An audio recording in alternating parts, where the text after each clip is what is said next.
In the world of cryptids and creatures of legend, few are as terrifying and mysterious as the Dogman.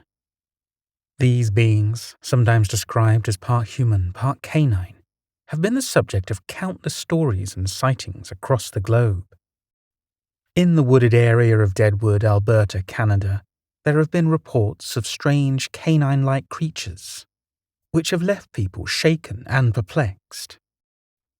These are 4 such accounts of Dogman sightings, each one different, but all equally chilling. The names of those involved have been changed. Stephen is a man who was once content to spend his days hunting and exploring the great outdoors. But after a chance encounter with this strange and terrifying creature, his life was forever changed. He became obsessed with the idea of uncovering the truth about the Dogman, creatures that seemed to exist beyond the boundaries of what science could explain. Despite his background in hunting, Stephen is not a stereotypical outdoorsman. He is thoughtful and analytical, with a sharp mind and a talent for research. He is not content to simply accept things at face value. He wants to know the truth, no matter how difficult or unsettling it may be. 3 years ago, Stephen was on a small game hunting expedition when he encountered something that, at the time, he could only describe as a deformed hyena. It was getting dark and he had his over-under shotgun with him, so he wasn't feeling particularly scared at that time. As he walked along the trail, he heard a loud coughing noise, like a cat trying to cough up a fur ball. But the noise went on for a very long time, indicating that whatever was making the noise had an impressive lung capacity. Stephen doubted that it could have been a lynx or any other cat. As he walked further, he noticed a strange, cartoonish-looking creature with pointed ears and an unkempt snout with long fangs. The creature's eyes were unsettlingly large, and its head was almost cartoonish in its appearance. Stephen tried to keep his cool, but he couldn't shake the feeling that the creature was watching him. As the creature circled him, Stephen caught a glimpse of it behind a tree. It had hocks like a dog, but its front legs were longer than its back legs, and its back was bowed upwards. The creature's frontal muscles were much more pronounced and muscular than its back legs, and its coat was a lighter colour with some reddish tones. Stephen was sure he wasn't looking at a black bear. He was quite familiar with bears, and this creature was canine-like, but different from any canine he had ever seen before or since. He sat on a large rock with his gun across his lap as the creature circled around him, trying to catch his scent on the wind. Stephen felt like he was being watched, and the woods were unusually quiet. But this wasn't the only strange thing Stephen experienced about this encounter. He felt like he was being followed by a high-flying turkey vulture, which was uncommon in the area. The dense boreal forest and swamps surrounding the area gave quadrupeds like the creature circling him an advantage over humans. Stephen was also aware that the area was on the edge of an active oil exploration zone, which made him hesitant to hunt there again. Sometime after the encounter, Stephen's brother found a picture of a creature that looked like the one he saw on a cryptozoology site. The picture was taken near the Wisconsin River, and the creature was near identical to what Stephen saw that evening in Alberta. Stephen was convinced that he had encountered a Dogman, and his experience left him with a newfound respect for the unknown creatures that lurked in the woods. After the encounter with the strange dog-like creature, Stephen couldn't shake off the feeling of unease. He knew he had seen something that he couldn't explain, something that didn't fit within the natural world as he knew it. He began to research online, looking for any information about similar sightings or encounters. It wasn't long before he stumbled upon a whole community of people who believed to have seen similar creatures which they called Dogman. At first, Stephen was skeptical. He'd always considered himself a man of science and reason, and the idea of creatures like Dogman seemed like something out of a horror movie. But the more he read, the more convinced he became. There were too many accounts from credible witnesses to dismiss it all as a hoax or a misunderstanding. Stephen started to delve deeper, poring over every detail of the sightings he could find. He read about the huge bipedal creatures that seemed to move with an utmost supernatural speed and agility. He learned about their glowing eyes, their sharp teeth, and their eerily human-like intelligence. And he discovered that the creatures seemed to be drawn to areas of human activity, where they would sometimes attack livestock, or even humans. As he dug deeper, Stephen began to feel a sense of urgency. He knew that if these creatures were real, they posed a real danger to people living in rural areas like his. But he also knew that most people would dismiss the idea of Dogman as pure fantasy, and that it would be up to a small group of dedicated researchers to gather evidence and spread the word. Stephen began to spend more and more time in the woods, searching for any signs of the elusive Dogman. He set up cameras and traps, hoping to capture a glimpse of the creatures on film. And he began to network with other researchers, sharing his findings and learning from theirs. But as Stephen's research progressed, he couldn't shake the feeling of unease that had first struck him on that fateful day in the woods. He knew that the Dogmen were out there, and that they were watching him. And he couldn't help but wonder what would happen if they ever decided to make themselves known to the wider world. One weekend, Stephen was attending a sportsman's show, and was introduced via a mutual friend to a man named Lloyd, who had a story to share. Lloyd was a man in his early 60s with a rugged, weathered appearance that spoke to years spent working outdoors.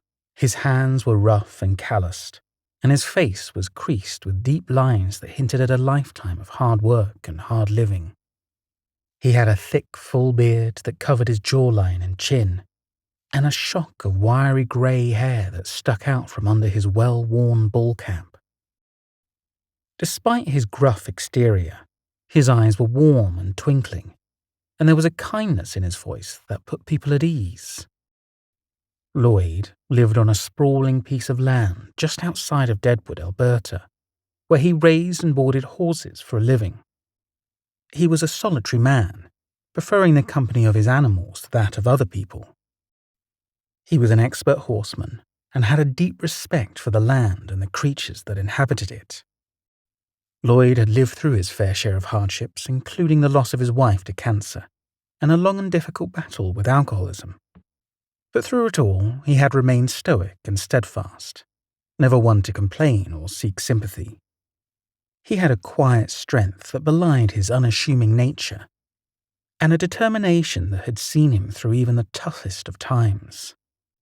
Despite his aversion to socializing, Lloyd had a soft spot for his daughter, whom he had raised alone after his wife's death. He was fiercely protective of her, and the mere thought of anything happening to her caused a knot of anxiety to form in his gut. It was for her sake that he had agreed to share his story with the stranger at the sportsman's show, hoping that by doing so, he might help to prevent anyone else from encountering the creature that had haunted him for so many years. One summer night in 1996, Lloyd was awoken by the panicked sounds of his horses. Grabbing a spotlight and a shotgun, he headed out to investigate. His trained dog refused to accompany him, which was unusual, as the dog was supposed to protect the horses.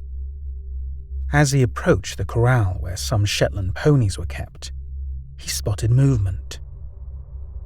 Shining his spotlight over the area, he saw what he thought was a large timber wolf. Lloyd shouted at the creature to leave, but instead of fleeing, the animal stood up on its hind legs and faced him. It was much larger than any wolf he had ever seen, measuring between 6.5 to 7 feet tall, with jet black fur and greenish-yellow eyes. Lloyd pointed his shotgun at the creature, which responded by emitting a steady and guttural growling sound. The witness was shocked and stunned. He had never seen anything like this before. As he watched, the creature began to crouch, as if preparing to lunge at him. Fearing for his life, Lloyd fired his shotgun in the creature's direction. The creature dropped to all fours and ran off at a speed that Lloyd thought was impossible for any animal. As it disappeared into the forest, Lloyd began to feel as if he was being watched. An unreasonable fear overcame him, and he fled back to his home as fast as he could. He considered calling the police, but decided against it. What would he tell them? That he had just fired at a werewolf? Lloyd believed that he had hit the creature with his shotgun blasts, but he was using birdshot, so any damage would have been minimal. The witness seriously thought that the creature was a werewolf, as he had nothing else to compare it to. He lived in fear for a number of years afterward, wondering if the creature would pay him another visit and harm his wife or daughter. When Stephen asked Lloyd if he thought the creature could have been a person in a costume, he replied with a resounding no. He said that the way the creature moved was too natural, and that the speed it displayed was something a person in a suit could never accomplish. Lloyd also believed that no one in the area would be foolish enough to try such a stunt, as they would likely end up getting shot. Stephen had heard the story from another man who claimed to have encountered the creature himself. The man's report, which he had shared with Stephen, described an encounter with an unusual wolf-like creature that behaved in a way that was not at all like a wild animal. According to the report, the creature was unresponsive and afraid of things that would normally scare off a wild animal. The man had been hiking in the Mount Baldy Trail with a 410 single-shot shotgun, a small backpack, and his digital camera.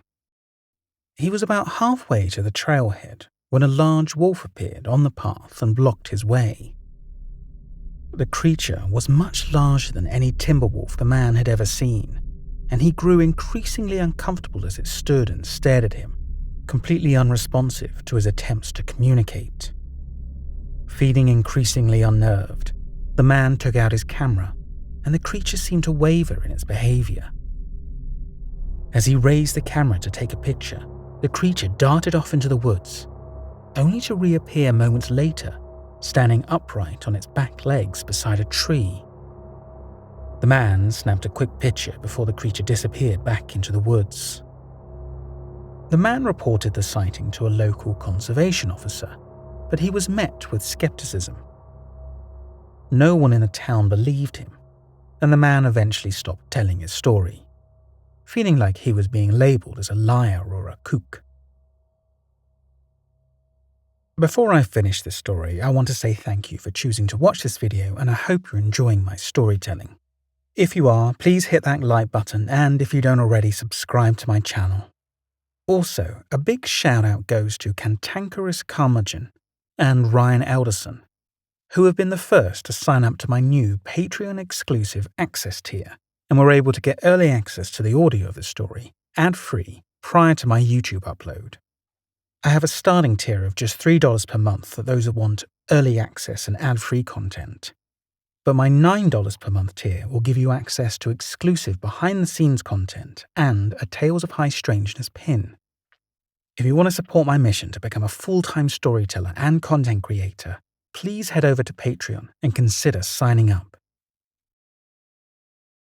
The final account Stephen heard is from a couple called John and Sarah. The husband, John, is a middle-aged man in his early 50s with short salt and pepper hair that he keeps neatly trimmed. He has a lean build and stands at around 6 feet tall. His face is weathered and lined from years spent outdoors, with a prominent jawline and a thick moustache. John is an avid hunter and outdoorsman, and he carries himself with a quiet confidence that comes from years of experience in the wilderness. He is fiercely protective of his wife and will go to great lengths to ensure her safety. The wife, Sarah, is a petite woman in her late 30s with long curly brown hair that she usually wears in a ponytail. She has delicate features, with soft brown eyes and a small nose. Sarah is an artist and a lover of nature, and she has a gentle and kind-hearted personality. She is deeply in love with her husband and trusts him implicitly. However, she is prone to anxiety and can be easily spooked by things that she perceives as threatening. Despite her fears, Sarah is brave and will do whatever it takes to protect herself and her husband. As they crossed a remote country road and approached a field, John and Sarah noticed an extremely large wolf standing just inside of the tree line on the other side of it. Sarah immediately felt uncomfortable as the creature stared right at them, following their every move. John, carrying a .22 rifle on his back, brought the rifle down, chambered the cartridge, and fired into the ground in front of the creature. The creature looked at the ground, then back at them, and began to growl. The growl was deepening and menacing, with a sound that went up and down in volume. Sarah watched as her husband shouldered his rifle again, but he did not fire.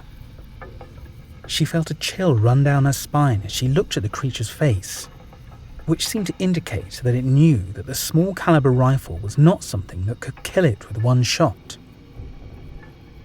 Suddenly, John fired again, this time into a tree next to the creature.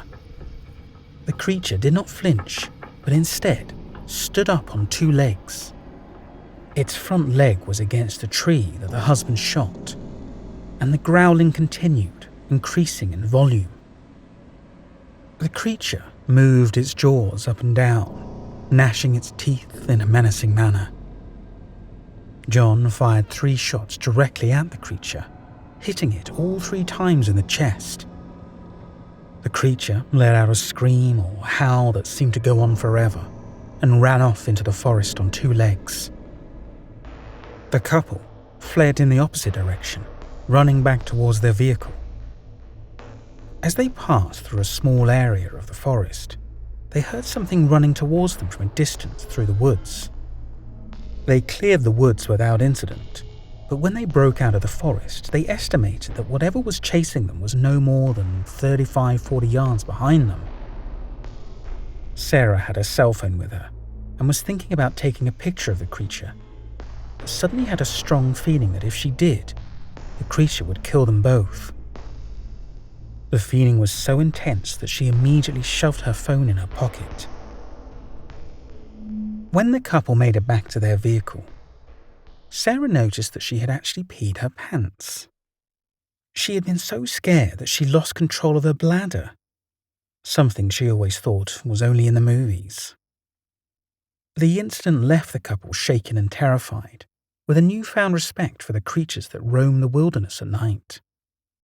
They never spoke of the incident until recounting it to Steve, choosing instead to keep it buried deep in their memories, a terrifying reminder of the unknown dangers that lurk in the wilderness. These stories were inspired by real events and were written by me, James Deverill.